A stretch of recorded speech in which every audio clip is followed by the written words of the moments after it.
Patricia Scotland, la secrétaire générale du Commonwealth, cherche à comprendre les raisons qui ont conduit à la prise de pouvoir par les militaires, mais surtout qu'en pensent les acteurs politiques. La situation dans laquelle nous sommes a été provoquée effectivement par la mauvaise organisation des élections.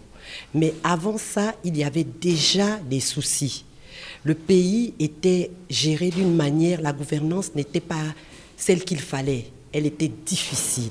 Nous lui avons dit concrètement qu'il ne s'agit pas au Gabon d'un coup d'État, qu'il s'agit d'une prise de responsabilité par nos forces de sécurité et de défense, et cela dans le but de restaurer la dignité d'un peuple.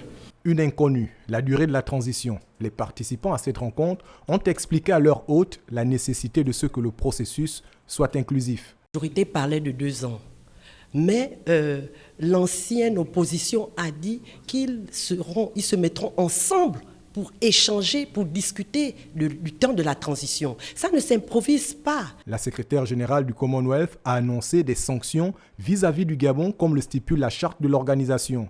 Des sanctions que ces hommes et femmes politiques ne comprennent pas. Ils marquent tous leur ferme soutien au Comité pour la transition et la restauration des institutions.